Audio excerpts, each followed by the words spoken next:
So how exactly did Islam come to sub-Saharan Africa? When the British came into Nigeria, they came into a very difficult moment where we have two major Islamic empires that are fighting one another. They want to reform institutions of Islamic learning, and one of the primary ways that they do this is they create hybrid forms of Islamic education. These madrasas teach a form of Islam which is consistent with government policies, that legitimates government policies.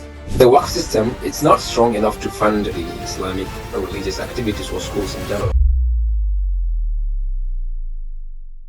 Assalamu alaikum wa rahmatullahi wa barakatuh. Welcome everybody to Project Ihya podcast. Inshallah, today we're going to continue with our Global Transformation in Islamic Education series. And inshallah, today we'll be covering Sub-Saharan Africa. And alhamdulillah, as with our previous episodes, our guest presenter, inshallah, will be Dr. Aria Nakissa. And inshallah, in short, because everybody will probably know him by now from our previous episodes, but in short, Dr. Aria Nakissa is a lecturer in the Faculty of Islamic Studies and the Faculty of Social Sciences in the Indonesian International Islamic University. He also holds a joint PhD in anthropology and Middle Eastern studies from Harvard and a JD from Harvard Law School. He also has an MA in Islamic law from the International Islamic University of Malaysia. Along with Dr. Aria, inshallah, today we also have Umar Sheikh Tahir with us today, who's a PhD candidate at Columbia University in New York. He also holds a master's degree in theology from the University of Malaysia and a bachelor's degree in Islamic theology and philosophy from Al-Azhar University in Egypt. And because our viewers may not be well aware of Umar Sheikh Tahir's, details. So inshallah, his research interests, I'm just going to mention his research interests as well.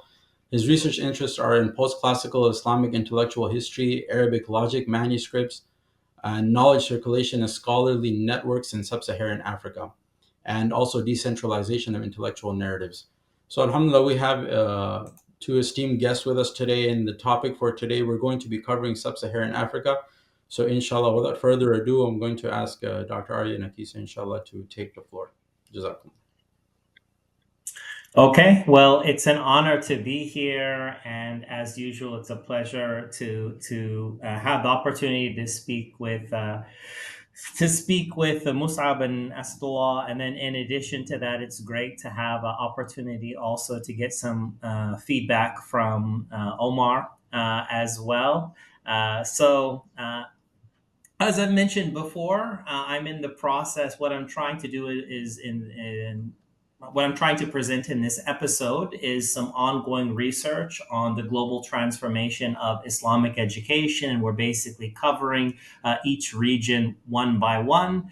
I'm going to present some preliminary findings on sub-Saharan Africa, but I look forward to also any feedback that our the others who are participating with this, especially as Sheikh Omar have. Okay, so let me go ahead and begin. So it's good to have a little bit of historical background on the region. So over the course of this, so how exactly did Islam come to sub-Saharan Africa, and what are the regions of sub-Saharan Africa that are the most important for understanding the history of Islamic education? So, as many viewers are probably aware, over the course of the 7th century, Muslims conquered North Africa, so north of the Sahara. So from Egypt to Morocco, this region is conquered very early on. However, the initial conquests do not immediately extend into sub-Saharan Africa.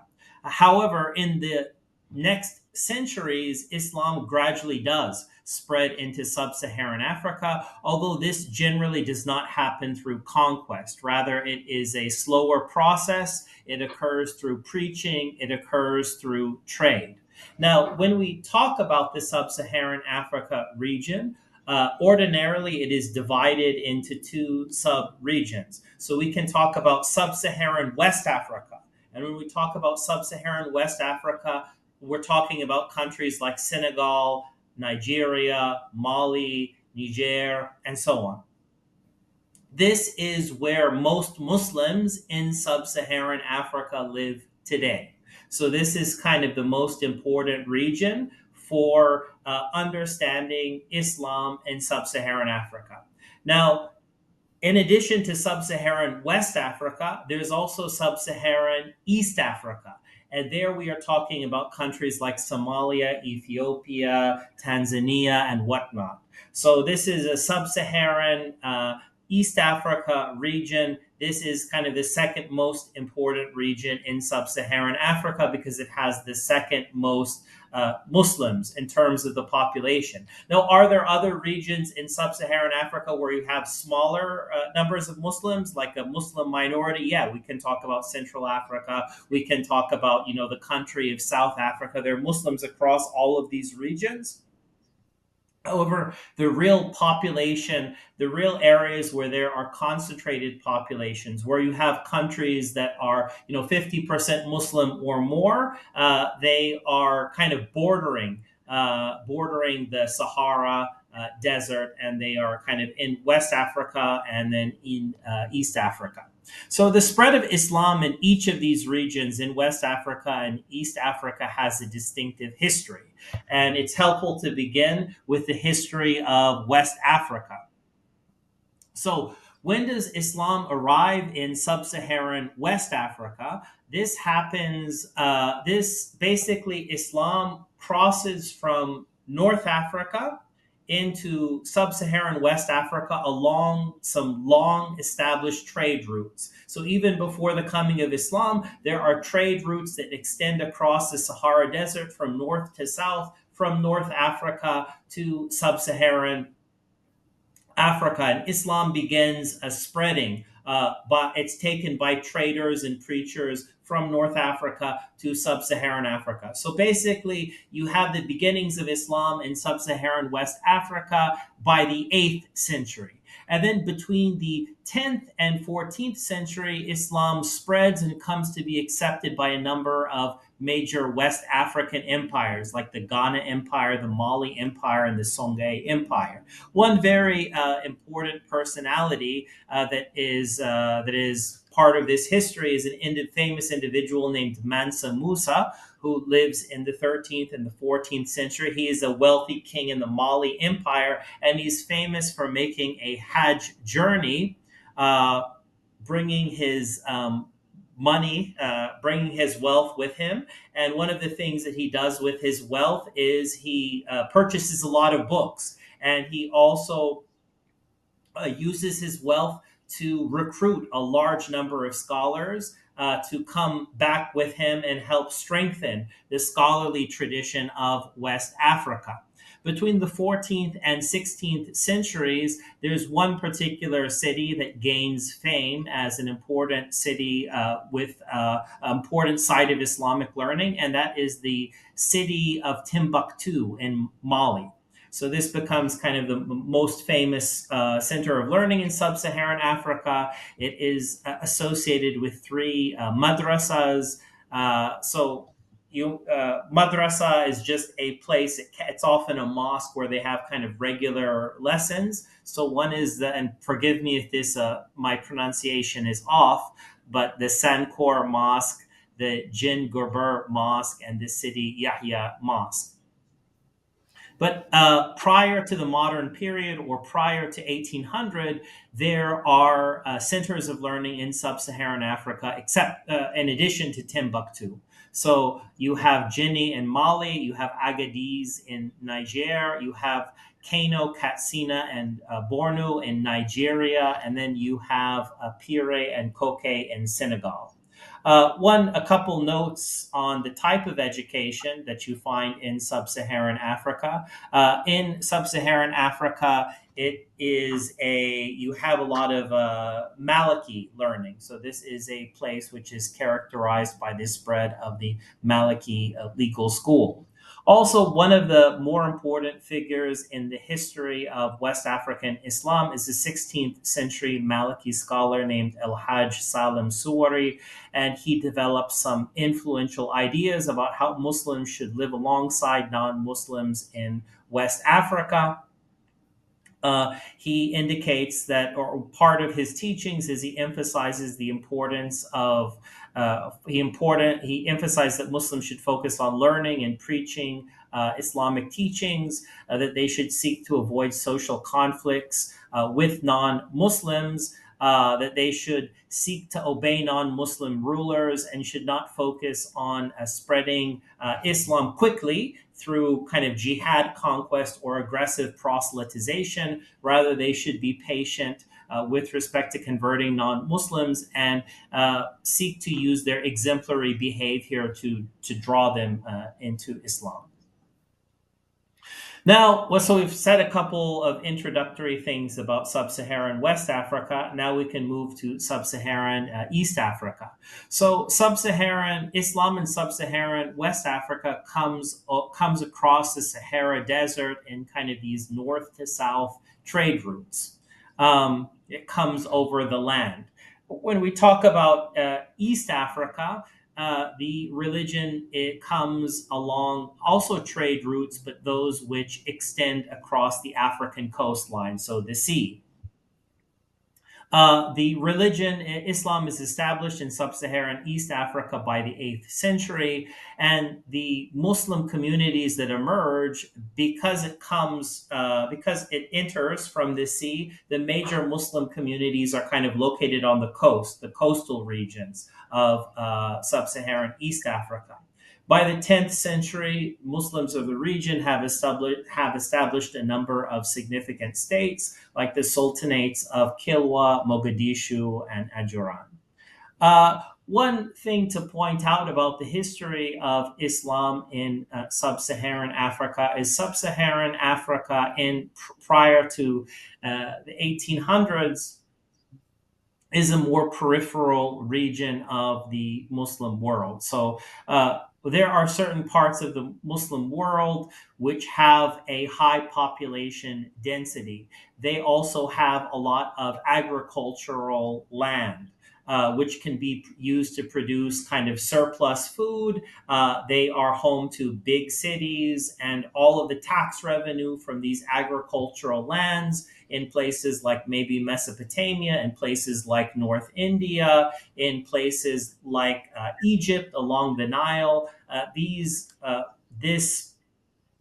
These taxes, this agricultural produce is used to fund things like mosques and madrasas and scholarly projects. On the other hand, there are other areas of the Muslim world that are somewhat more peripheral in the sense they don't have high population densities and large amounts of agricultural land that are cultivated and are yielding large amounts of tax revenue that are being used to patronize Islamic learning in the same way. So, among these more peripheral regions are Southeast Asia, China, parts of China like West China, and sub-Saharan Africa. So this is a region that has less wealth because it has less kind of a fertile agriculture. It is also comparatively low in population density. Moreover, it is not conquered by a major empire. So there are many parts of the Muslim world, Middle East, North Africa, Central Asia, India. These are regions that are conquered by a Muslim empire, a large Muslim empire, and then that large Muslim empire starts funding a network of mosques and madrasas and courts. And a lot of the times, this is tied to a form of Islam that is kind of more standardized, scripturalist, more in keeping with maybe Orthodox Islamic traditions. In more peripheral regions like Southeast Asia and Sub-Saharan Africa, there is a higher degree of, comparatively speaking, a higher degree of syncretism, where you will have kind of indigenous practices, whether it's ceremonial group dances, whether it is healing rituals involving spirit possession. These will be retained by significant portions of the population. So you will have some versions of the Islamic religion that are more linked to a scriptural textual tradition, and others that are more kind of local and tied to that have more of a syncretic form. However, if we're talking about the impact of kind of a scriptural notion of Islam, sub-Saharan West Africa is impacted by kind of the global wave of scripturalist, kind of scripture-oriented movements that sweeps the globe between 1750 and 1850. So, as I've mentioned earlier, you have a global wave of reformers, and all of their common themes among these reformers, like greater adherence to scriptural text, Quran and Hadith, a type of a more critical attitude towards certain local syncretic practices, and also towards controversial forms of Sufism. So, yeah, if we were to talk about South Asia, members who are people who are associated with this movement would be, for instance, Shah Wali Allah. If we talk about the Arabian Peninsula, we could talk about Shawkani or Sanani or Muhammad ibn Abdul Wahhab. If we talk about sub-Saharan West Africa, key figures would be Uthman Dan Fodio, Uthman ibn Fudi, and El Hajj Omar Tal. So these are figures who, during the course of the 18th and early 19th centuries, they establish states, and one of the things that they do with their political power is they are interested in reforming Islam in their regions in the direction of kind of a more scriptural orthodox standard form of Islam. In the case of Uthman Dan Fodio, you have him establish the Sokoto Caliphate, centered in northern Nigeria. And in the case of El Hajj Omar Tal, you have him establish the Tukulor Empire, which extends across Senegal and Mali. I should note that both of these figures are, even though both of these figures are critical of certain syncretic forms of Sufism that depart in significant ways from scriptural texts, like most other people in the 18th and 19th centuries, even these reformers are Sufis in character. So they're not, for instance, against Sufism in any categorical sense. And in fact, Uthman Dan Fodio is a Qadiri, a Sufi leader, and he helps spread the Qadiri order in his domain. And then El Hajj Omar Tal is a Tijani Sufi leader, and he helps spread the Tijani order in his domains. And this is significant for a number of reasons, as I will point out shortly. Sub-Saharan Africa is unique in the modern period for the robustness, for the strength of the Sufi orders compared to other regions. And we talk about which Sufi orders are particularly important in sub-Saharan Africa. One is the Qadiri order, and one is the Tijani order. And So based on that, that is due in large part to the impact of Uthman Dan Fodio and El Hajj Omar Tal. so Um, I was just going to ask a question. That is that oh, go does ahead. that mean that we have two now Sufi or two approaches to the Sufi schools running concurrent at the same time, sort of the or is it one wins out? For example, you mentioned Uthman bin Fudi. He's also part of a Sufi order, and he's trying to bring it. He's more of a scripturalist, you said. So now, does that mean that there's a break in the Sufi order itself? Even in the pre-modern period, there are differences between Sufi orders. So, for instance, you have Sufi orders characterized by sahu or sobriety, or and sukr and intoxication. So, for instance, maybe there are certain Sufis who will idealize figures like Junaid, who is understood as someone who emphasizes adherence to Sharia norms. Then you have other figures who will be more open to, let's say, the example of Halaj, where the adherence to Sharia norms is not as obvious. And in some cases, people will even talk about justifications for not following all Sharia norms. They might say that, for instance, that if you're undergoing certain mystical states, or if you've reached a certain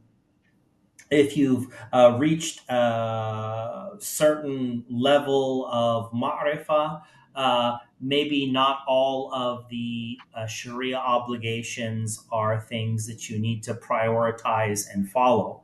And within different regions in the pre modern period, you will have differences between different Sufi groups. So, for instance, if we were talking about a South Asian context, we could talk about two important Sufi orders in the South Asian context, might be Naqshbandi Sufis and Chishti Sufis. When it comes to Naqshbandis, they are somewhat more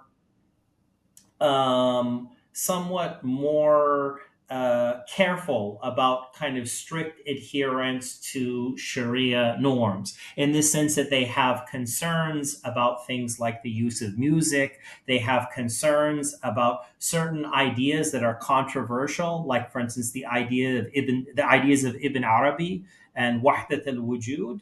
Among Naqshbandis, there is a greater degree of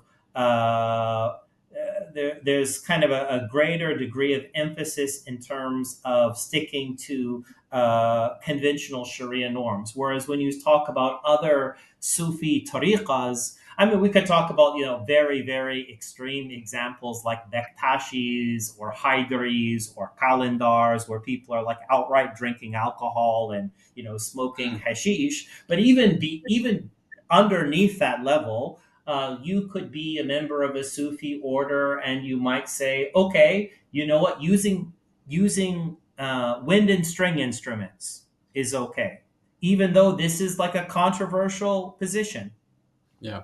from the standpoint of the Sharia.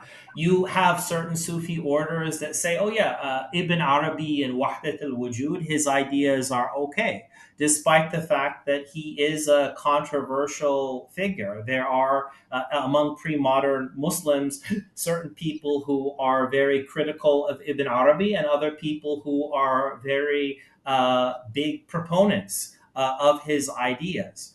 One of the other things that you find among the pre modern Sufi orders is that those groups that are most concerned about outward, obvious adherence to Sharia are more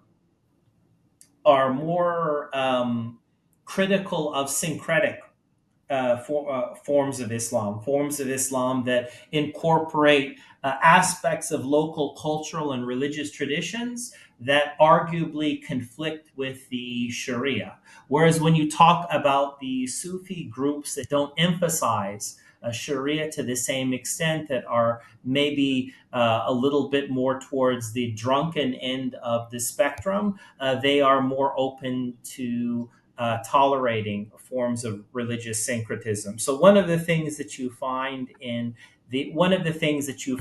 with the movements, with this global wave of scripturalist movements between 1750, between 1850, if you talk about, is Shah Wali Allah anti-Sufi? No, he's not anti-Sufi, but he is critical of certain forms of Sufism that appear to conflict with scripture.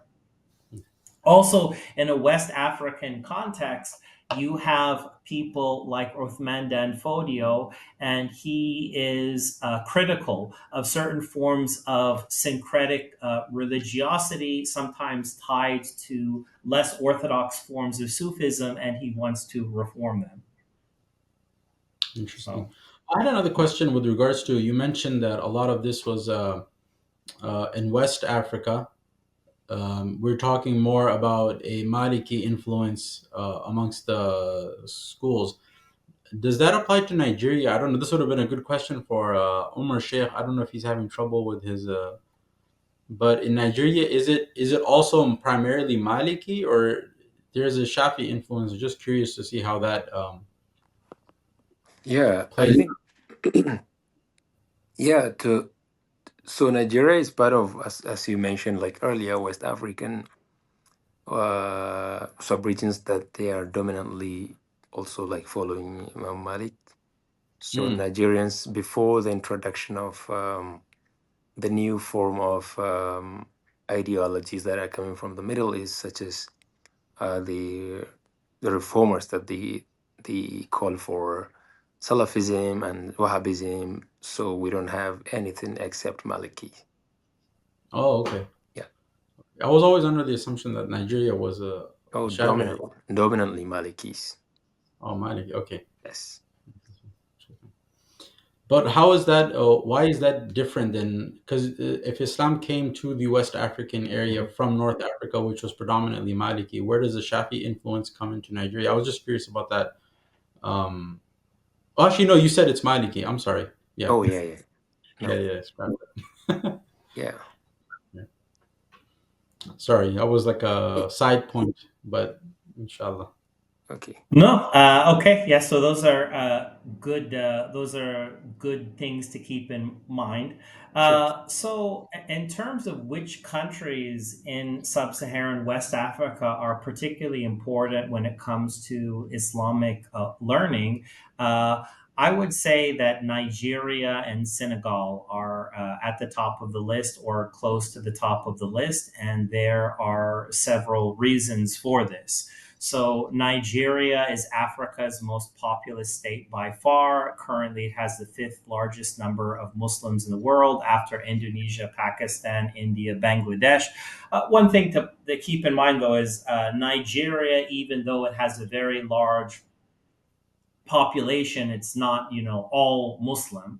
My understanding is that there's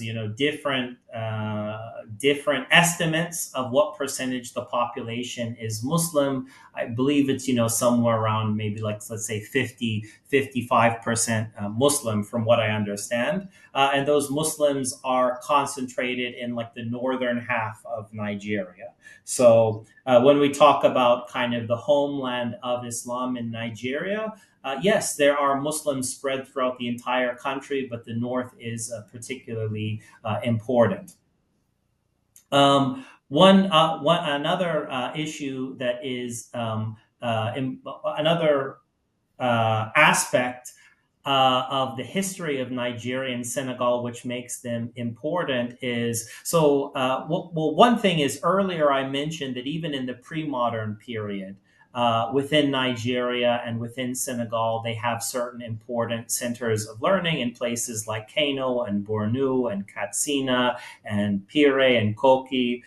In addition to that, during the colonial era, both Nigeria and Senegal become important administrative and commercial centers. So between the late 17th and early 20th centuries, the British and the French, they basically establish extensive colonial territories in sub-Saharan West Africa. And the French territories are controlled from Senegal. So Senegal is kind of like the main French hub in for controlling. This is like their regional center of control in sub-Saharan West Africa. Then, when we talk about the British, their major center of control for sub-Saharan West Africa is Nigeria. So this is another reason why they become a kind of particularly important countries. One of the things that I mentioned earlier, and this factors into the why I brought up the issue of Sufism. Uh, Another factor that should keep in mind when we're thinking about the development of Islam and Islamic educational institutions in West Africa is the impact of Sufism. So, in the modern period, the importance of Sufism has really declined in other regions across the Muslim world, and usually only a small portion of the population, usually less than 10%, is officially affiliated with a Sufi order. But in sub-Saharan Africa, the level of affiliation is often above 30%, and these Sufi orders will have a role to play in the educational system as well. Um, as I mentioned earlier, when it comes to particularly important Sufi orders in sub-Saharan Africa, you have the Qadiris are very important because of the link to Uthman Dan Fodio. You have the Tijanis that are very important in part due to the link with Omar Tal. And then you also have the Muridiya order. So this is a order that, as we will see, is established by kind of the modern figure Amadou Bamba in Senegal. Okay, so now let's take a closer look at educational institutions in particular countries. And because Senegal and Nigeria are so important, I'm going to take a close look at them. So Nigeria, when I mentioned earlier, it has the largest population in sub-Saharan Africa. So here we're talking about, I think the current census data indicates they have about 230 million inhabitants. Senegal, though important, it's a much smaller country. It has 20 million inhabitants. But when we are talking about sub-Saharan Africa, I am also going to say a couple of things about Sudan and South Africa as well, for reasons that I will explain shortly. So let me go ahead and actually start with Sudan. One question is, when we talk about Sudan, should it be analyzed as part of the Arab world? Should it be analyzed as part of sub-Saharan Africa? The Sudanese government itself over the years has had debates over what kind of orientation they should take. Because really, when you're talking about Sudan, this is a country that basically is located between. It's like the southern part of the Arab world, and then it also kind of crosses over into sub-Saharan East Africa.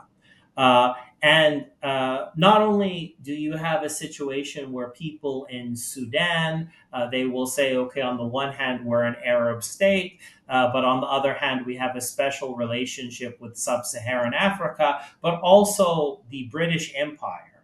For the British, they developed particular policies in Sudan, and then they thought, okay, Sudan is a good model for policies that we should develop in other parts of sub-Saharan Africa, including Nigeria. So when we talk about Nigeria, we also have to talk about Sudan. Okay, so let's talk about Sudan a little bit, and then after we talk about Sudan, we'll go ahead and talk about Nigeria. So, one thing that we should keep in mind is that in the 19th century, Egypt and Sudan are part of one political unit. So, today we divide between Egypt and Sudan, but in the 19th century, Egypt and Sudan are kind of part of the same country. It is a country that is ruled over by Muhammad Ali and his descendants. But the British Empire in the late 19th century takes over Egypt. And when it takes over Egypt, it also takes control of Sudan.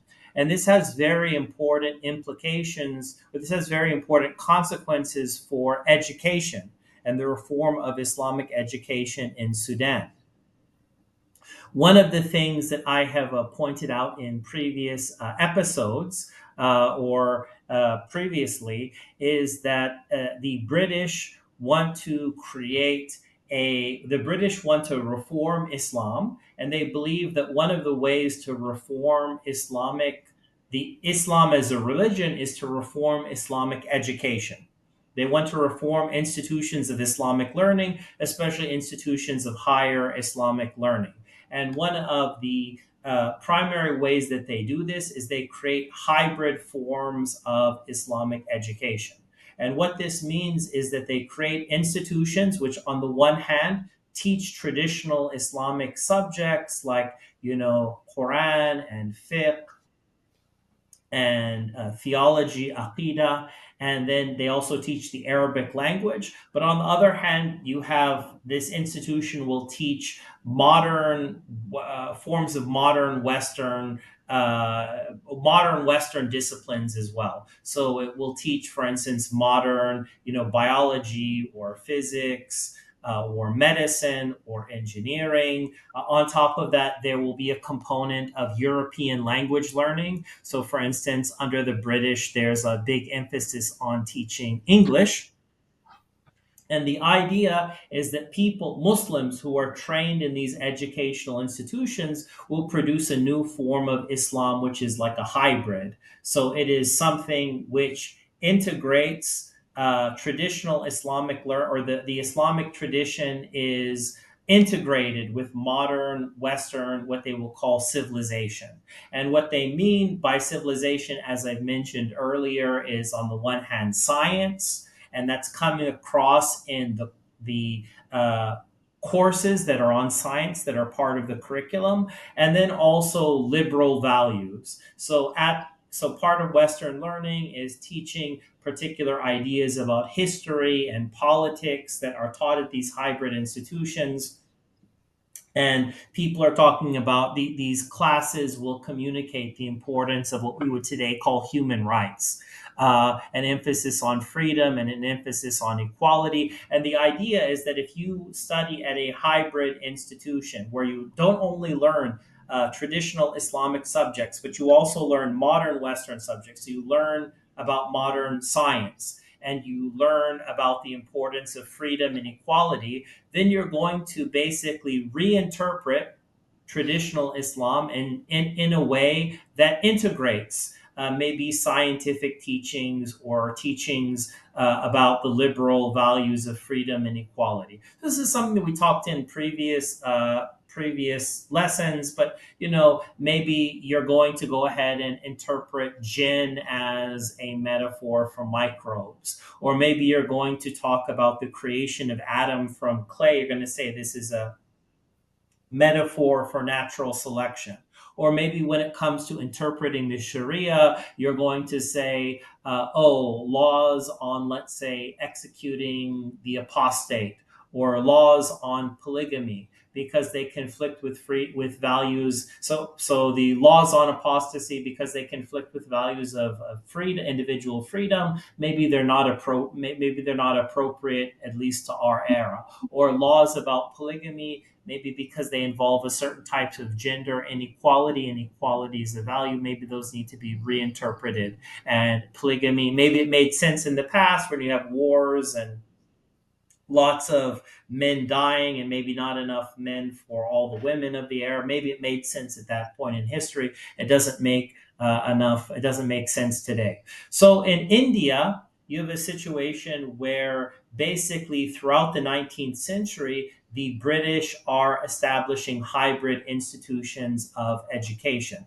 So they're establishing Alia Madrasa, they're establishing Hooghly College. This is something which is happening in the early to mid 19th century. By the late 19th century, they've established the most important institution of education in the Indian subcontinent, kind of hybrid institution of education, which is Aligarh, which is Muhammad Anglo Oriental College that becomes Aligarh Muslim University.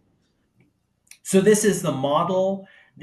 So basically the British are pioneering hybrid educational models in the Indian subcontinent throughout the 19th century, from the beginning of the 19th century to the end of the 19th century. And this process culminates in the founding of Aligarh Muslim University as kind of a leading hybrid educational institution. This is associated with figures like, Syed Ahmed Khan, and his attempts to balance a commitment to traditional Islam with a commitment to learning English and a scientific reinterpretation or human rights reinterpretation of various types of Islamic education. Now, based on their experience, on the British experiences in India, The British use these same experiences to guide their educational policy in Egypt, as I mentioned earlier. But in reality, it's not just Egypt, it's Egypt and Sudan as a kind of unit.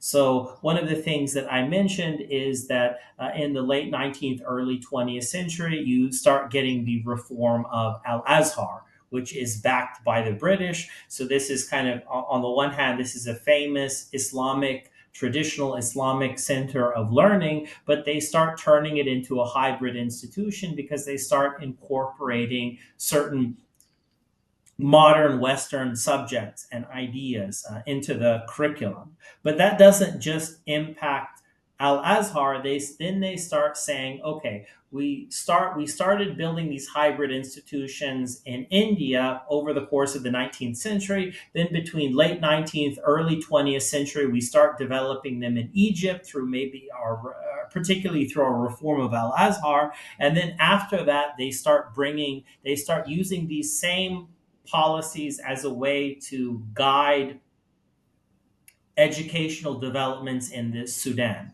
So, one key development in this Sudan is the establishment in 1902 of Gordon Memorial College. Today, Gordon Memorial College is known as Khartoum University, and this is Sudan's oldest and most important government-backed university.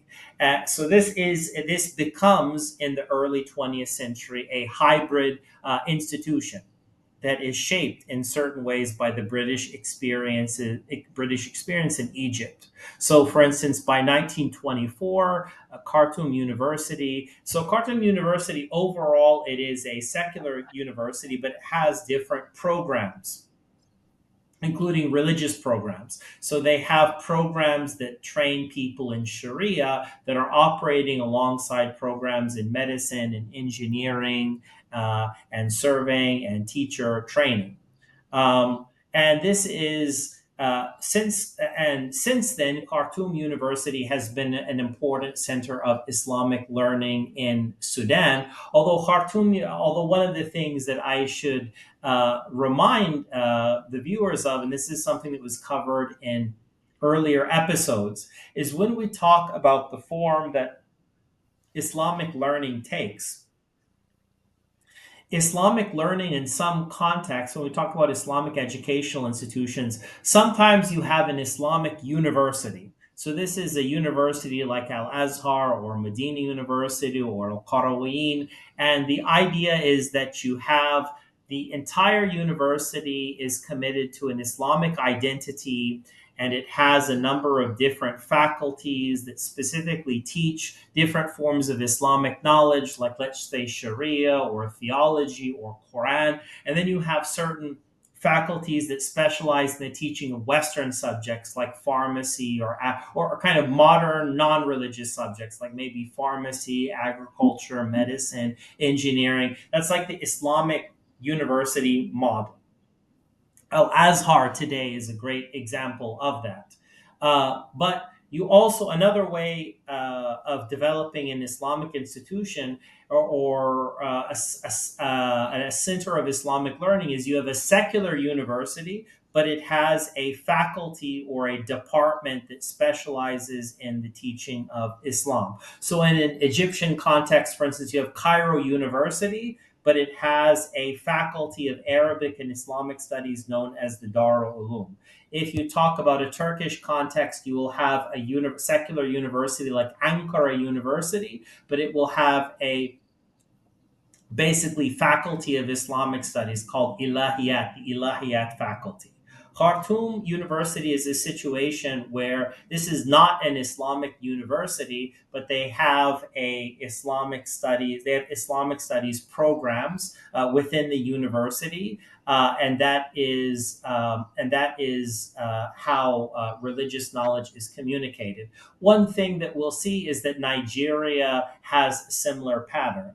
Many of the most important institutions of higher religious learning in a Nigerian context, They are overall secular universities, but within this secular university, they will have departments or programs of Islamic studies. So this is kind of one reason why I'm giving some attention to that. I have a Now, question. within, oh, go ahead, please. No, the question was, as the British were going on this sort of, they were rolling through these states, and they were working on the Islamic education that had already been in place from beforehand in the madrasa systems. Was there any kind of pushback? What was the response of each region? They had a different sort of response to how these changes were being made. Is there any notable difference in how the what was the response to this influence, the British influence on the education system, in, let's say, in Sudan specifically, but also in Egypt? One of the things that characterizes the Arab world, like most other parts of the Muslim world, and like Turkey is another good example, Southeast Asia is another good example. These are countries where Islamic education was traditionally funded by waqfs. And one of the things that happens under the colonial powers, or even when the colonial powers aren't there, the central government basically takes control of all of the waqfs and then makes all of the universities basically government funded universities. So for instance, if you are in Egypt, and or if you are in Sudan, or if you are in Turkey, or if you are in Indonesia, when you are working at an Islamic educational institution, when you're teaching Sharia, when you're teaching theology, you are paid by the state. And you're working for an institution that is funded by the state, that doesn't really have independent sources of income from a waqf. You just basically take a state salary. You're like a government employee. And what that means is that what the government will do in these cases is it will establish what is usually known as a ministry of, like Wizarat al-Awqaf. It establishes a ministry of endowments, or it establishes, sometimes it's referred to as a ministry of Islamic affairs. But what these ministries do is they centralize. So prior to the modern period, Islamic education is much more decentralized. And that's because you have different, I don't want to say that that governments don't have a say in Islamic education, that they don't have an influence. No, they do, but there's a higher degree of decentralization in the sense that the different madrasas, they have their own waqfs, which are to some extent independent. Moreover, the government doesn't have a ministry that's monitoring. They don't have like a list of all of these institutions where they're monitoring all of their curriculum, where they're going ahead and have files where they're monitoring, the different teachers and the students and everything, and deciding who to promote and who not to promote, and who to expel, and all this other kind of stuff. This level of surveillance and control. So what happens in the modern period is that all of the waqfs come to be centralized under the control of governments, usually under a ministry that specializes in this. And then this ministry also starts surveilling the curriculum, the professors, the students, and what the ministry wants to do is basically to ensure that all of these madrasas teach a form of Islam which is consistent with government policies, that legitimates government policies. And that means this is one of the reasons why the colonial governments.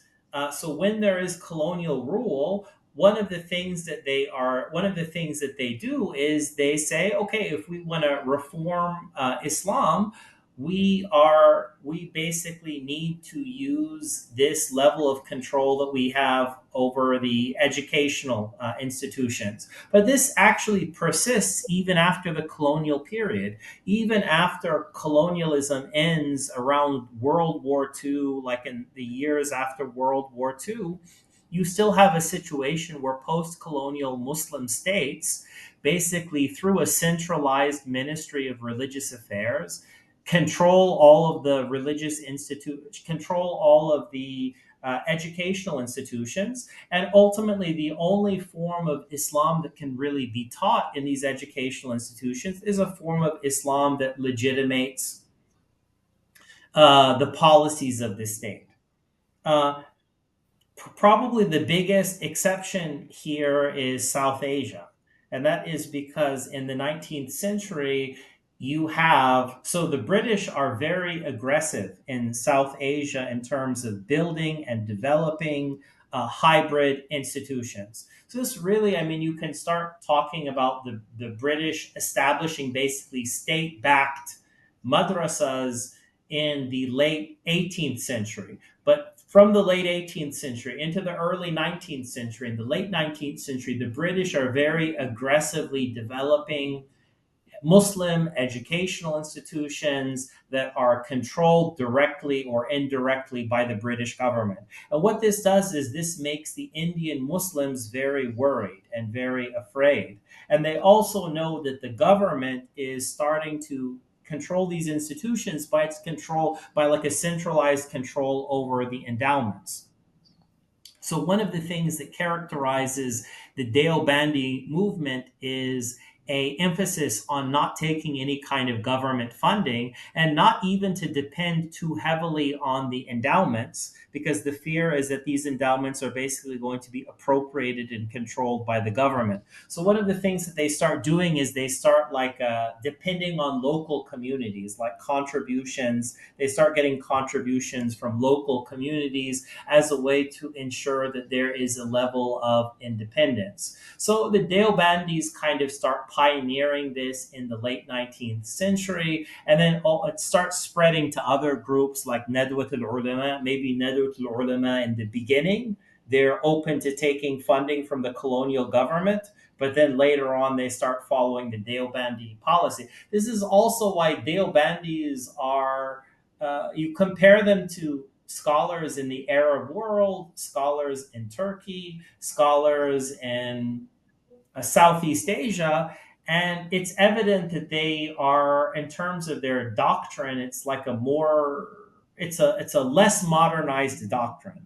And also in terms of their dress, like they're wearing, robes, they have beards, they have like the traditional turbans, and they're saying things like, "Oh, we need to make taqlid of the Hanafi school." You say, "Whoa, this is like a very conservative, very traditional form of Islam." Yeah, the reason why they did that is not simply, the Muslims from the subcontinent have like a more internal psychological commitment to resisting modernity. Maybe that's true to some extent. I don't know if that's true. What I do know, or what I do think at least, is that there's a difference in the infrastructure, the institutional infrastructure of Islam in South Asia as opposed to the Arab world. So that is what applies to Egypt. It's also what applies to Sudan as an extension of Egypt. Now, you can say, well, what if you have a really religious government? What if you have a really religious government? If you had like a very conservative religious government, then would the educational system be one of propagating traditional Islam? I mean, I think you can say, yes, that is true to some extent, but the issue is whenever you have centralized Islamic learning, it tends to lead to secularization because maybe you have an Islamic government or you have a more conservative religious government for a few decades, maybe even for a century. But overall, given the global hegemony of liberal ideology and liberal institutions, generally speaking, you that government will at some point uh, start adopting liberal policies and will seek to justify them by having its religious scholars do the same. So you could go ahead and you could say, oh, well, countries like, let's say, in the Gulf, various Gulf countries have they have strong state control over all of their religion, all of their educational institutions. So let's say, for instance, in Saudi, maybe they have very strong control over Medina University or al Qura or Muhammad ibn Saud. And yeah, as long as it is a more traditional or conservative or scripturalist government, those institutions are going to transmit that message to students. But when you have like when you have a shift towards more kind of more maybe Western liberal policies, as we've seen over the past decade in the Gulf, that has an impact. That has a very strong impact on their educational institutions. Interesting. Yeah, that was kind of my question. That in India, what happened? There was there was also sort of an aggressive pushback, you know, and that kind of carries on till now. I remember recently in Pakistan there was this push for the state to start funding some of the madrasas even, and there was still a pushback, even though the government was only talking about giving them money or paying the salaries of the teachers, and there was just a strong pushback against that. And I mean, it persisted until now. So I was just the curious point is that how did that something like that take shape or not in the Sudan? And I guess not to that level. I guess to that aggressive level that it did in South Asia. Yeah, I mean, my understanding, I'm still in the process of researching developments in sub Saharan Africa, but my own understanding of sub Saharan Africa is that that the developments are similar to most other Muslim regions like the Arab world, where you have kind of a strong state influence and strong state control over the institutions of religious education. And the Um, only reason the question came up is because in sub-Saharan Africa, you still find pockets of uh, of some of that older system, with the smaller madrasas, very much aligned to some Sufi order, very decentralized.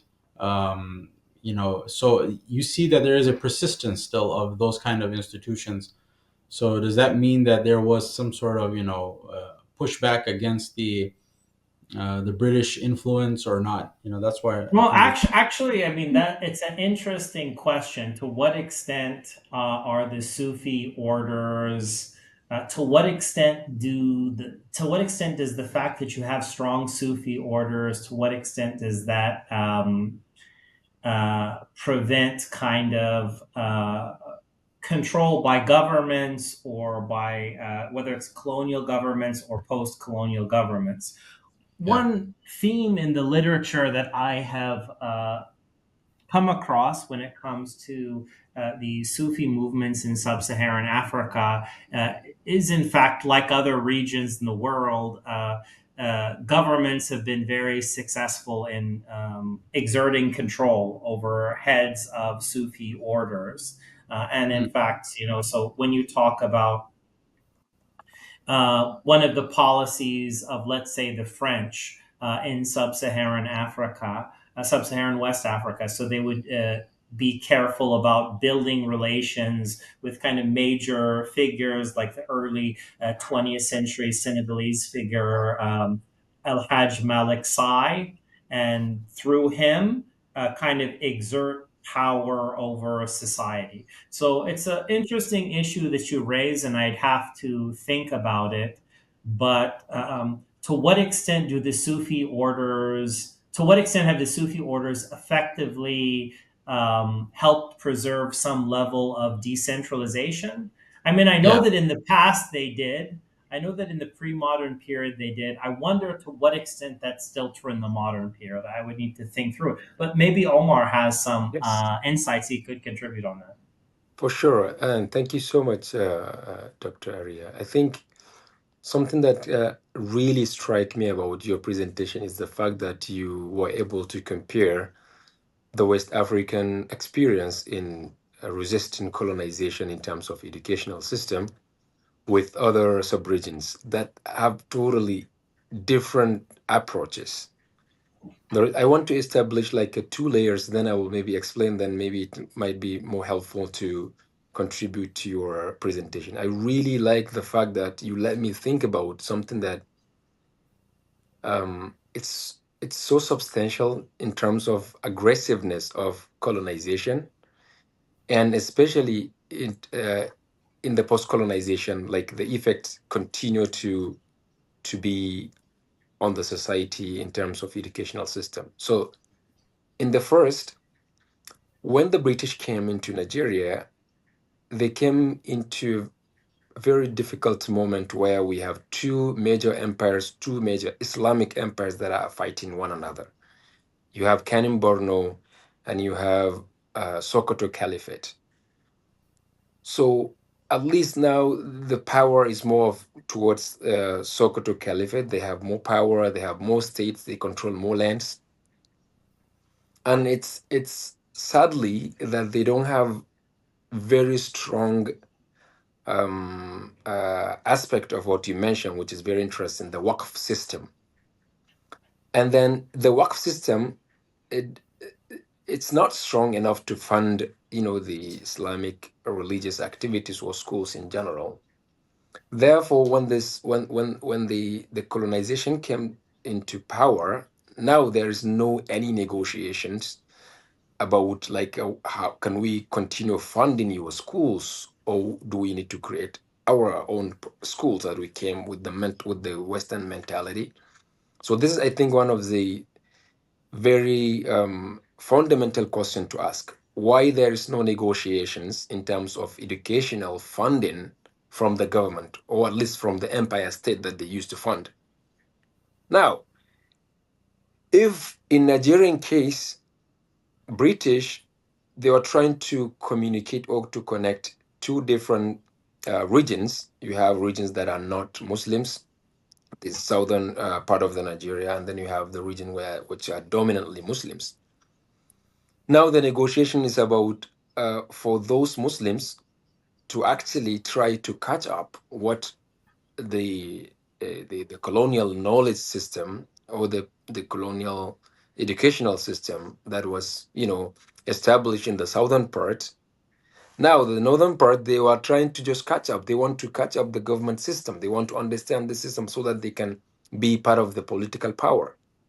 So that is, I think, the most radical thing that happened to educational system in northern Nigeria, because there is no any form of negotiation. There is no any form of recognition of the system of Islamic sciences or Islamic institutions in the first place. And then the third thing that I want to also highlight here is that the post-colonial power, instead of them, now we got independence, right? Instead of building that system, educational system, now they join Western power in stigmatizing the Islamic system. If you can imagine that now, if you are going to Islamic school, categorically in Nigeria, your name is out of school. You are not count as someone who is going to school, because Islamic school doesn't count as part of educational system in the country, unfortunately. Now, if you have number of, let's say, we have statistics about children roaming on the street in northern Nigeria, around 12 to 14 million children roaming on the street. They are uneducated children, and they are children out of school. This is how government call them. And it's so sad that even few years ago, the government would establish a commission called Education Commission of Children and Almajiri Out of School Children. If you can just imagine how radical this is.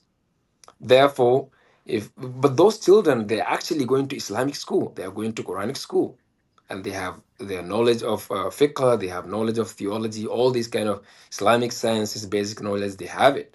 But government doesn't count them as part of, educational system. So this is just something that I think I would like to add. Maybe if you can continue, then I will jump in later. Yeah, yeah, that well, let me go ahead and I'll go ahead and finish up Sudan, and we can move to Nigeria, and then that will offer an opportunity to maybe integrate some of these observations with some of the material that I have on Nigeria. But so essentially, just to finish things up in Sudan, so yeah, they have the model of kind of a secular Western style university, Khartoum University, with which has within it an Islamic studies programs. But you also have the Islamic university model as well. They have a university called Omdurman Islamic University, which is established in 1912. Omdurman is like right next to Khartoum. Um, and it is affiliated with Al Azhar and shares the same religious approach. So, if we talk about the type of the form of Islam that is characteristic of Sudan, it is similar to what you have at Al Azhar. So at Al Azhar, maybe sometimes their form of religiosity is referred to as wasatiyah, and this is a situation where you have on the one hand you have people saying, okay, we need to follow in terms of the canon, we need to follow the Quran and we need to follow the hadith. But in terms of taqlid, maybe we are inspired, maybe we find some use in the opinions of the four madhabs, but we're not strictly bound to them by taqlid. You have this idea going back to Abdu, you have this idea going back to Rida, and then you also have a willingness on the part of Azhar scholars to go ahead and engage in ijtihad outside the realm of the ibadat and uh, outside of the realm of like the ritual laws and the family laws when it comes to, let's say, the commercial laws or the criminal laws or the laws of war. You have a openness to saying maybe these change from time to time and place to place based on considerations of maslaha. So this kind of Azhar type approach is something that you find not only in Egypt but also in Sudan as well. Another institution that merits attention in a Sudanese context is what is called the International University of Africa, which is also located in Khartoum and which was established in 1977. So this university is shaped to some extent by the religious outlook of Wahhabi Salafism. So kind of the doctrine that is developed in Saudi Arabia, maybe between the 1920s and the 1970s. And in fact, this International University of Africa is one of a number of significant institutions in sub Saharan Africa that receives Saudi funding and comes to be influenced by Wahhabi Salafi ideas. Another example would be King Faisal University in Chad, which is established also in the later 20th century. Uh, okay. Nigeria. Okay, so if we want to talk about the history of Islamic education in Nigeria, as I said earlier, we do see certain similarities with Sudan. So the British said, okay, just like we've established, so they first said we're going to establish hybrid educational institutions in India. Then they used that experience to guide them in developing hybrid educational institutions in Egypt. And then they used that Egyptian experience to develop them in Sudan, and then they use the experience in Sudan to help them establish hybrid institutions in Nigeria. Um, some of these important, so the British established several significant hybrid institutions in northern Nigeria where the Muslim population is concentrated. One is Katsina College, which is established in 1921. Then I'm not sure how you pronounce this. Shalhuki or Shalhuchi Judicial School, founded in 1928, and then the School of Arabic Studies, founded in 1934, and both of these are located in Kano. So this is where things are. These are important institutions that are established by the British in the early 20th century. Also, when you talk about Nigerian education, it's interesting because some of the most important developments don't necessarily focus on higher, like university level education. But in terms of pre-university education, you see some institutions which are quite important and that are influenced by Nigerian scholars that are somehow have some kind of influence from Al Azhar. So since at least the 18th century, you've had a continuous stream of Nigerians going to Al Azhar for higher education. Maybe Omar is an example of that continuing tradition. And in Nigerian educational history, two notable figures from the 20th century are Muhammad Kamaluddin al Adabi and Adam al Iluri.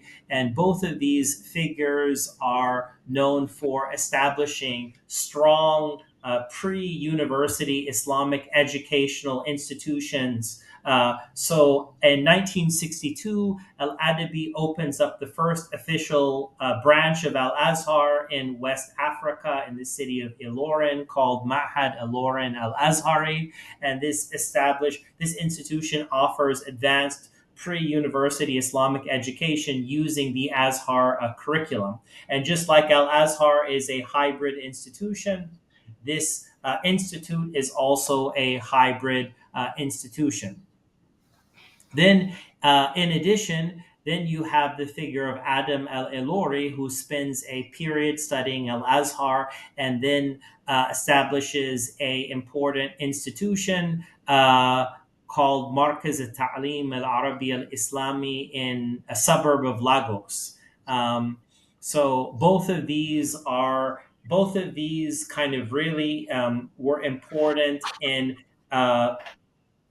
developing a class of Islamic scholars with a stronger grasp of Arabic and a familiarity with certain ideas and certain educational models from Egypt. So this also underlines another point that I've made over and over again, that when we talk about education, the transformation, global transformation of Islamic education, there's really a link from region to region. You can't really analyze these regions separately.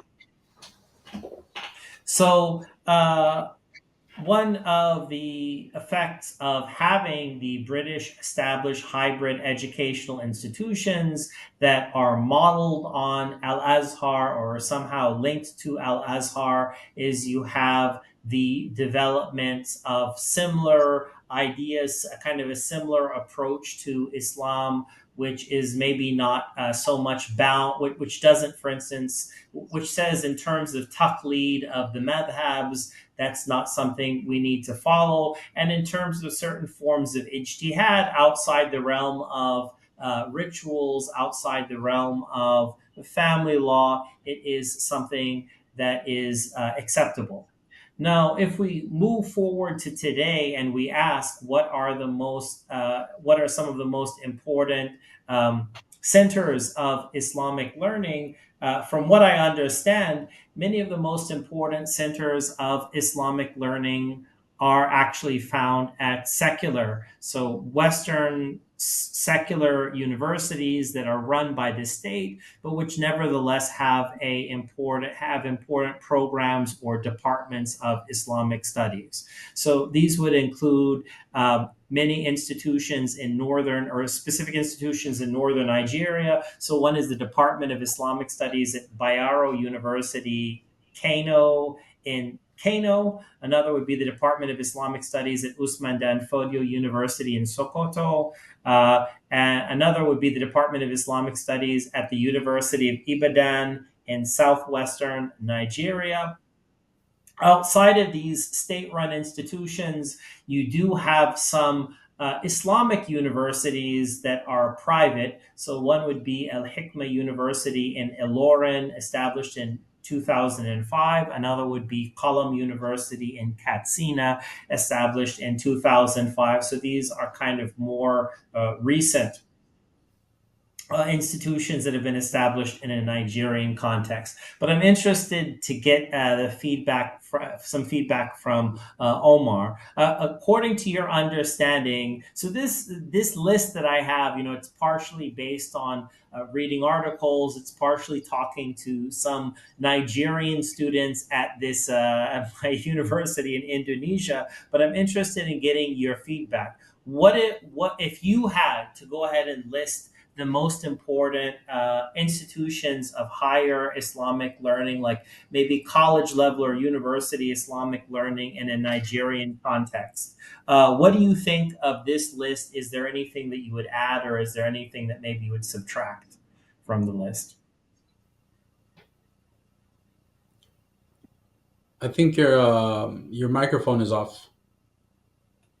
Oh, yes. Thank you. Yeah, So this there is we go. very rich list, I think, especially that you mentioned something earlier, which is very interesting.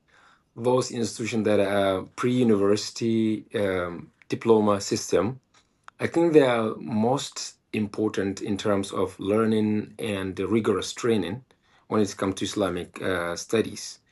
But the universities, to be honest with you, I work at the university before. They don't have that deep, I, deep curriculum. The system is very poor, to be like precise. It's very poor. There is no, the level of training is very weak. But if you focus more on college of educations, there are some few number of them that I think they are, those especially that they're focusing on Islamic and Arabic studies. They have more, I think, in terms of training and in terms of alumni and the students, they becomes they're doing well in the universities after graduating from those colleges. So if you had to come up with a list of, let's say, the three most influential institutions of higher religious learning in Nigeria, what institutions come to mind, or are there any that come to mind? For sure. So you mentioned already the Al Kanemi institution, right? I saw it somewhere in the slide. And you have College of Education in Kura. They have another one, and there is Kumboso in Kano as well, which it has so many different, I think now branches across the northern parts of cities, and then of course you can still argue that places like Bayero University, they can still compete those places. Those institutions and departments of Ibadan also is still.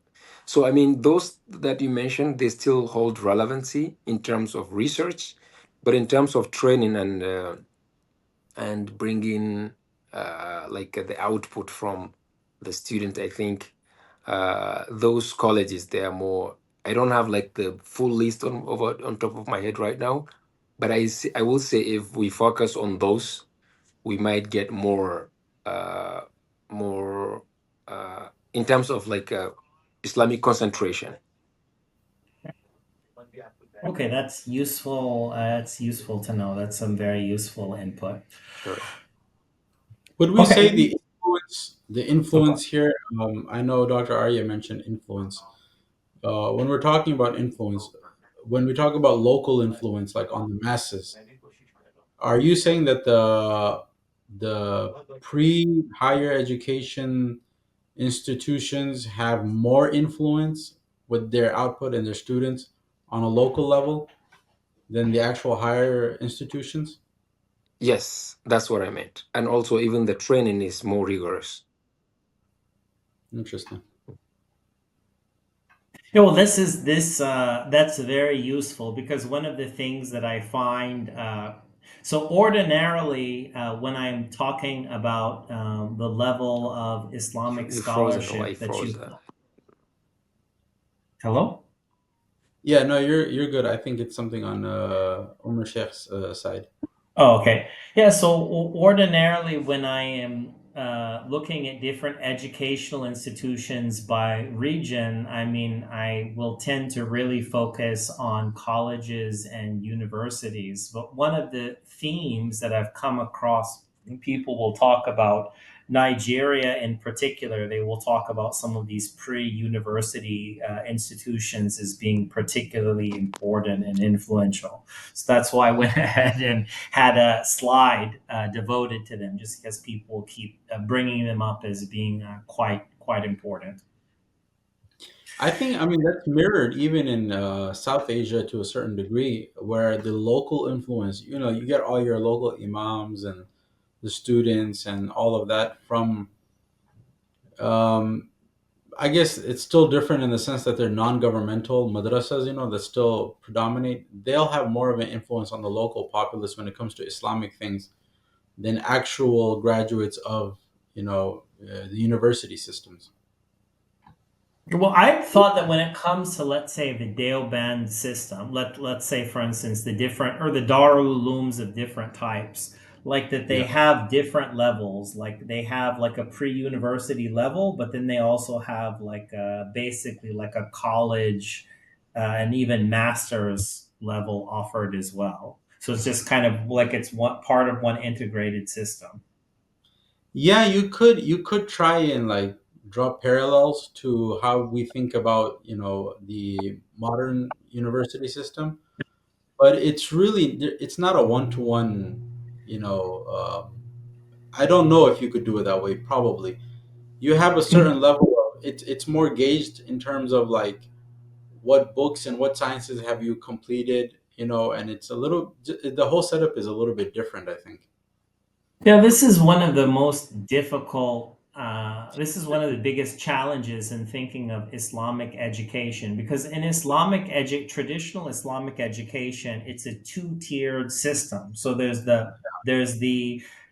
or it's a two-phase system. It's like the kutab, and then Yeah. you finish the kutab and then you join the madrasa, but the traditional madrasa accepts people from basically puberty. You can have people who are like a 13-year-old, 14-year-old, 15-year-old, and then all the way up to you 30 or 40 or 50, depending on the institution. You can be like a lifetime student. Like it has this entire range. One of the major challenges that you get for people in the modern period is basically how to divide this up, like how to Yeah. divide the madrasa up. Because you could go ahead and say, okay, the madrasa, basically, I'm going to make it equivalent to like a high school. Alternatively, you could say I'm going to make it equivalent to a like a middle school or a high school, and it's going to really focus on people who are maybe 13 to 18 years of age. And then you might have other people kind of really equate the madrasa with a college, with more kind of college level and university level study. So yeah, it is a interesting question because the madrasa, traditional madrasa, is structured differently than the Western style education, which makes it strong, which has this like a strong distinction between secondary education and tertiary education at the college level.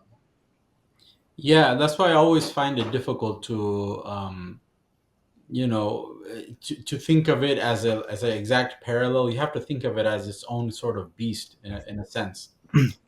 There is that research level when you finished off, 6, 7, or 8 years, depending on which Darul Ulum you go to. And then some people could do specialization in fiqh, which is like ifta or something. That could take any number of years. It's almost up to like the teacher who you're working with at that point. That's all research level stuff. And Um, also, if you did it backwards, Sheikh Asudullah, like let's Yeah, say, it's a good point, and I think maybe as I develop this project forward, I'm going to give some more attention to that particular point and this issue where there are differences in structure, and maybe especially the Islamic educational institutions that are more traditional in character.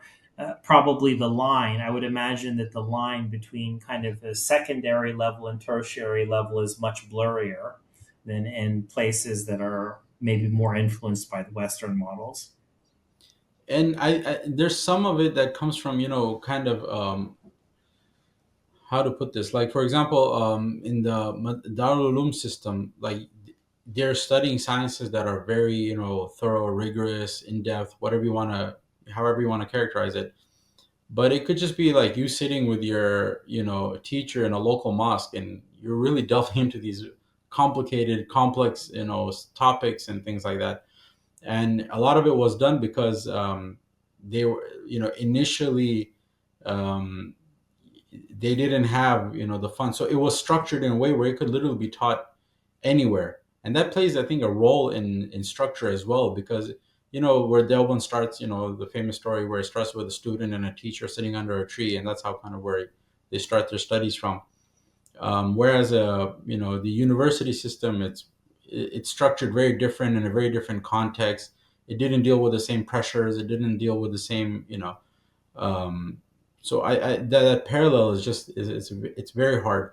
It's kind of like they're two in their own worlds. But I guess at the very end, you could kind of say that this is a research from a Darul Uloom researcher, like he's a graduate of that, and you could say on the other side that somebody's a researcher on the But Musab, you were saying something about working backwards. I don't know if yeah, I said, like we were mentioning, we were talking about how somebody, like from a madrasa, what would equal like a bachelor's or a high school or a, so on and so forth, or middle school.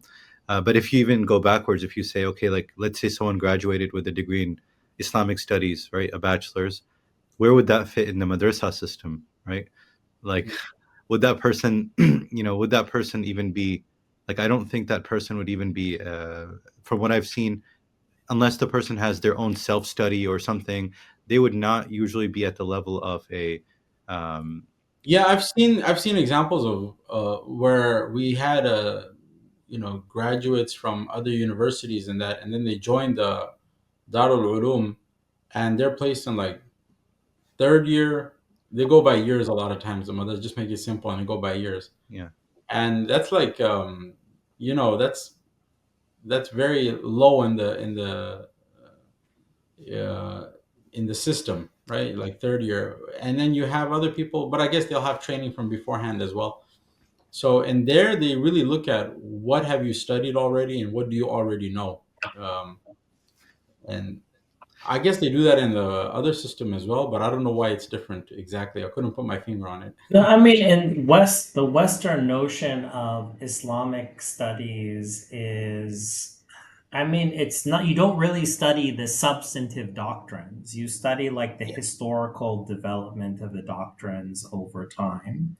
So, it's, so for instance, you don't study fiqh, you don't really study theology, or that's not, yeah, you study it to some extent, but what you're really studying is the historical development of these doctrines over time in keeping with political and social factors. But in terms of mastering the actual doctrine, this is Yeah, not a priority in yeah, kind of that's the actually a Western really good way to conception. say it. Yeah, the Western style is really a very like broad, like an overview, bird's eye view, and it kind of encompasses the different factors of a science. And yeah, but in the madrasa view, it's kind of like very nitty gritty, like all the way down to the detail. You're kind of going through it page by page almost. yeah. So there's not even a parallel there. One other interesting thing is like, Okay, so in the university system, you'll have like, okay, 15 credit hours is a big load, right? 15 hours or 18 hours is a lot. 21, if you're taking, you're amazing. Uh, so, but in a madrasa, in a madrasa, you're taking, you're pretty much 6 days a week, like the whole day, right? Yeah. Like 6 days a week, like the entire day is in studies, and even when you're still in the madrasa, right? Most of the students. And now another interesting thing is like Dars Nizami itself. So I had kind of a different experience because so I went to university. I did my hifth memorization of the Quran in a, we call it madrasa, but maybe according to the term you're using, kutab would be a appropriate parallel. But I did it in a madrasa. Then I went on to do my secular studies, and I graduated in software engineering. But I was doing my studies, Islamic studies, on the side. But the Dars Nizami, it has like Sheikh Asad said that there's years, like this is the first year, second year, third year, fourth year. But even though there is this kind of year-wise system, you still have the ability to operate within it like in a pre-modern way. You can interact with it in a pre-modern way, and I'll explain how. So for me, because I was studying throughout my like my college years after that, so I was not doing it full time, but whenever, like, I was focusing on Arabic in the beginning. Then when I did my Arabic, then I knew kind of like in which years which books are there, like there's kind of a set curriculum, so you don't have to do it. You can take like 3 years for for the second year or the third year or whatever, or you can do like certain books. Like there are many people like this today who they're professionals, or they're studying, but they're studying with their families, and they're not able to do it like 1 to 7 or 1 to 8, just like that. So they'll like find, okay, I have to do this book, I have to cover this subject right now, I have this teacher available, let me do this subject, right? So you'll have a lot of that as well. So so kind of what I'm saying is that, okay, you do have like the more modern like structure of people going to the to the madaris, and you're going from year one to whatever. But at the same time, within like these madaris, like for example, I've gone to a madrasa and studied there for a particular period of time, to cover like a certain subject, right? So they will work with students, and they'll say, okay, you want to learn this subject, or you want to learn these subjects. You're welcome to attend these classes, right? And so you're kind of working with your teachers, you're doing masha with your teachers, and you are covering the subjects. And yeah, at the end, to kind of like capstone, like ideally you would do dawrat al hadith. But even that, like, there would be, like, if you couldn't do it like in the exact rigid format, if you find teachers, you say, look, I really need to do hadith, I need to study hadith, and you find teachers, and they'll be willing to give you their time. Obviously different people have different situations, but you'll be able to do that over a few years or something.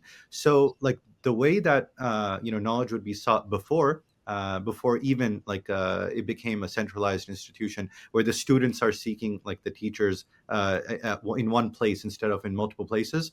I would still say that the pre-modern method still exists, right? Like, and they do like cater to that for those people who are seeking that out. What would you say to that, Sheikh Asadullah? Would you Yeah, I mean, I'd agree to a certain level. The point you're making is that it can very easily be destructuralized, decentralized, or the way we see it in the madrasa, yeah. that is there for the institution. But what you're saying is that that's It won't be a blocker for you to seek ilm if you're not able to commit like that. Like a university, I would not be able to go to a university and say that, okay, I'm really interested, can I like take part in your fiqh class, can I take part in this, right? And actually be like, that would just be like unofficial. You could maybe come in once, but you would not really be able to take a whole class and have that be part of your talabul ilm, what's it called, process, if you or will. it might be you could take certain classes like that.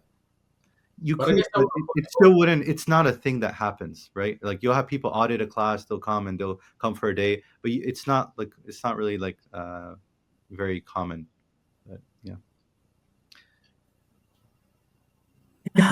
Well, just given the time, let me just make a couple more comments. I wanted to go ahead and talk about a little bit about Senegal as well.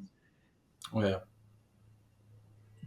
I'm just worried because we're already up to an hour and, and a half, and yeah. Um,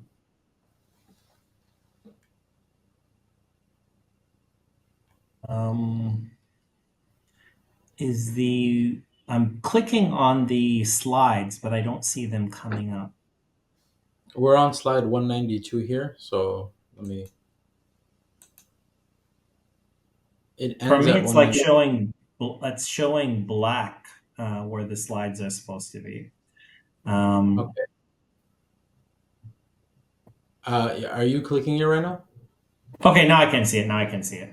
Okay. Okay, so we're on. Okay, so let's go to Senegal. So just like the British colonial empire wasn't the only colonial empire that was concerned with creating hybrid institutions, which mixed a traditional Islamic learning with modern Western models of learning, with the ideal of um, influencing new generations of Muslim scholars and having them try and blend the traditional Islamic ideas with modern Western ideas of civilizational progress. Although one of the things that differentiated, of course, the French hybrid institutions is the French hybrid institute, whereas the British hybrid institution said, okay, we're going to have traditional Islamic learning, you're going to study some modern Western subjects, and then you're going to study the British language, English. The French said instead, you are going to go ahead and study the French language. So I apologize, but it's the slides, they went back down again. So they're not Oh, I have it showing on the screen. here. Okay, Let now I me. can see them again. Okay. Okay, now they stopped. So they like show and then they stop. I don't know. I think it's something on your end because for me, it's fine. It Okay, no hasn't. problem. Then okay, I'll no, take it off stage and then I'll put it back on stage if it does go black for you again. okay, great. Okay, so but I will just ask you to, or actually no, I can still go ahead and control the clicking myself as well. I'll just look at the slides on this other screen. Okay, so one of the things about, so the French will create these hybrid institutions, and what they start doing is in West Africa, the hybrid institutions that they created are affected by earlier hybrid institutions that they create in North Africa, in particular Algeria. So just as earlier I mentioned that when we talk about institutions, hybrid institutions in a place like Nigeria, there's a genealogy that connects Nigeria to Sudan, to Egypt, to India. There's similarly a genealogy of the institutions in Senegal and other areas of French colonial West Africa. The French, before they established these institutions in West Africa, the first hybrid institutions that they create are in Algeria. So they create a colonial, and these are called madrasas, but madrasas. So one they create in Algiers, one they create in Tlikman, one they create in Constantine, and then they use these as models for new madrasas in sub-Saharan Africa. So they create two in Mali. They create one in Djenné in 1906 and one in 1910 in Timbuktu. And then in 1908, they create one in St. Louis in Senegal. Then you also have kind of a situation where certain by the mid 20th century you have people in French West Africa. So we're not no longer talking about Nigeria and British West Africa, but in French West Africa you have a scholar, you have French Muslim scholars who are interested in creating hybrid institutions, particularly at the pre university level. So in Mali, you have the establishment of a organization called Shuban al-Muslimin, and in Senegal, you have the establishment of an institution called Union Culturelle Musulmane. Uh, and in both cases, you have kind of an Azhar influence. So just as you're having an Azhar influence in mid and late 20th century Nigeria, you have the same situation in Sudan. So in Mali, you have an attempt, ultimately repressed by the French colonial government. But in Bamako, you have in 1949, you have students who have studied in students from Mali who have studied in Al Azhar. They try and create like a pre-university madrasa. It doesn't really work out. But you do have the in Senegal, you do have this project workout. And this there is a series of schools which is established successfully by the Union Culturelle Musulmane. Um, uh, in the going from the mid 20th century onwards. And the key figure here is a Senegalese Muslim thinker named Sheikh Toure. He lives 1925 to 2005. And he himself is influenced by he studied in Algeria, uh, and at Algeria, he encountered many of the ideas of Muhammad Abdu and Rashid Rida and Hassan al Banna. So these are kind of like Azharite type influences. And overall, they develop kind of like an Azharite type version of Islam taught at these pre university institutions. Now, if we move on to modern higher Islamic education in Senegal, this is something that I am still working on trying to understand. But from what I grasped so far, is you have a situation which is in certain cases similar to Nigeria and similar to Sudan, in the sense that some of the most important programs or some of the more influential programs are located at large secular universities. So you have a university called in Dakar, in the capital of Senegal, called Sheikh Anta Diop University. And this is overall kind of like a Western style secular university, but it does have Islamic studies programs within it. You also have a what is called the Al Azhar Institute Network.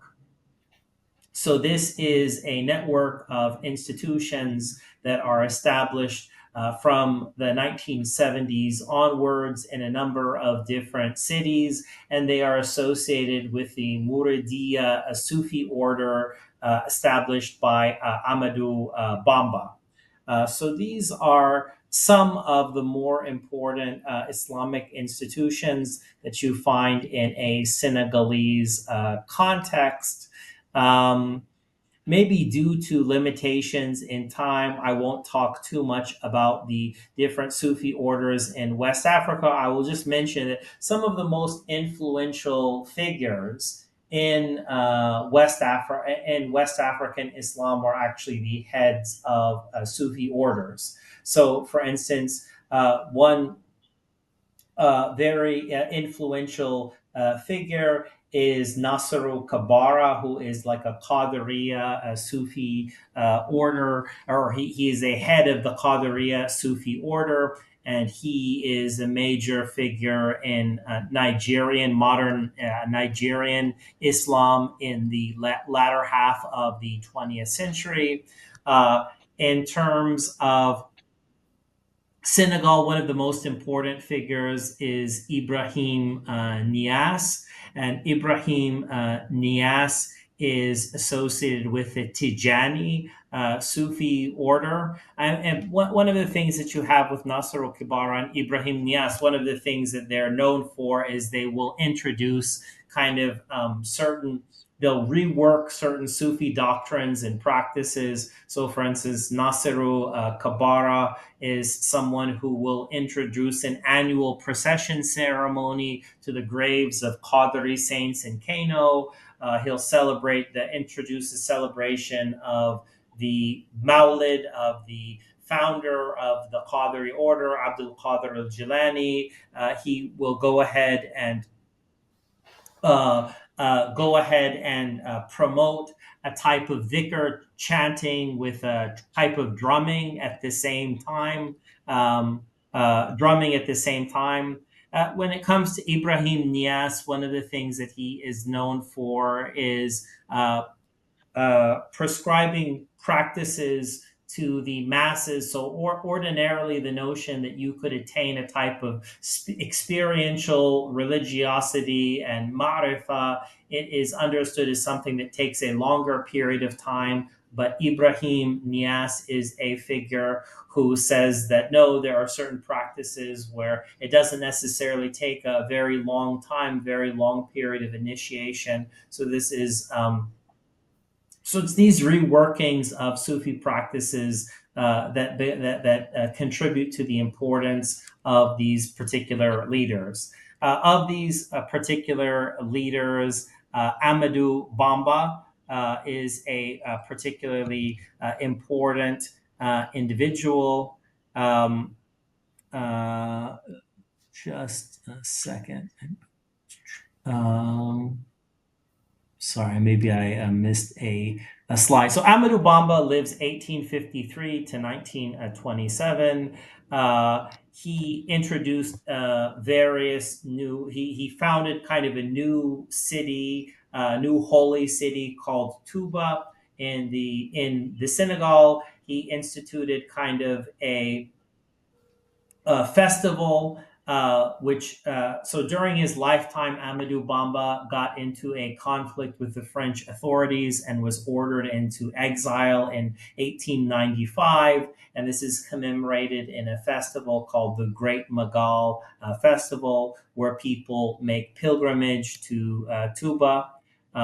And also some of Amadou Bamba has a variety of teachings. One of the things that he taught his disciples to do was said, under these contemporary circumstances, certain practices like jihad are no longer appropriate. We should focus on more of a model of nonviolent resistance to the French colonial powers. So so he established a Sufi order known as the Muridiyya that is based on these different teachings and practices, and this became very important in Senegal. And one of the manifestations of its importance is that it helped give rise to a variety of Islamic educational institutions, including a university in Touba, in kind of the city of Amadou Bamba, and then kind of also this Azhar network. So that is what I have to say for the moment. So if there are any comments or questions, I'd be happy to hear them. Well, Jazakumullah khair, Dr. Aria, for the presentation. I see that. Let me see if Umar Sheikh. I don't know if he was having some trouble with his camera or connection, but yeah, this is a lot. I'm still absorbing a lot of this. A lot of these are names and figures we hear about and we read about every now and then, or they come up, but yeah. So especially the Tuba is the city in which Ahmadu Bamba is, I guess, from. There's still a very strong. He established this city as kind of a holy city.